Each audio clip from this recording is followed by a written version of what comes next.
Halo teman-teman semuanya, kembali lagi dengan aku yang masih membahas tentang asuransi.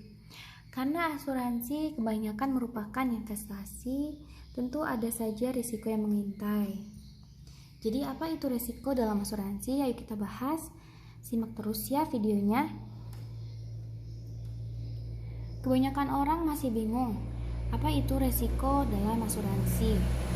Lebih tepatnya, seringkali kita bertanya apa saja yang bisa diasuransikan. Jika Anda sedang mencari, masih bertanya-tanya, maka di sini jawabannya. Risiko merupakan suatu ketidakpastian. Kamu juga harus tahu risiko mana yang dapat dipertanggungan. Yuk simak dulu. Yang pertama ada risiko murni atau pure risk.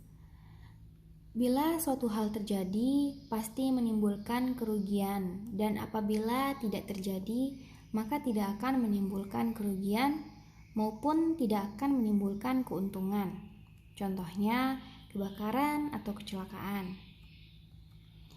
Yang kedua ada resiko spekulatif atau spekulatif risk.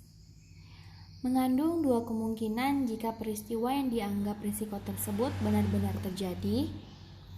Di satu sisi ada kemungkinan untung secara finansial dan di lain sisi ada risiko kerugian.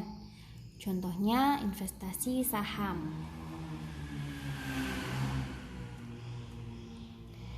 Yang ketiga ada risiko khusus atau particular risk. Suatu risiko yang dampak maupun penyebabnya hanya mempengaruhi lingkungan lokal atau pribadi, baik secara kuantitas maupun kualitas. Contohnya, seseorang mencuri, maka risiko yang ditimbulkan hanya mempengaruhi individu tersebut. Yang keempat ada risiko fundamental atau fundamental risk.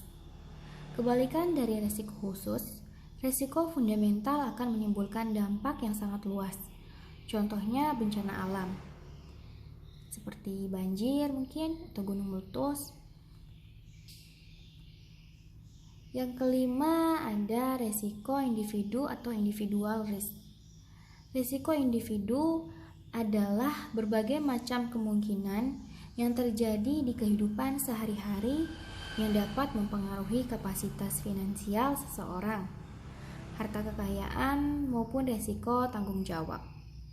Contohnya seperti cacat fisik atau kehilangan pekerjaan. Yang keenam ada resiko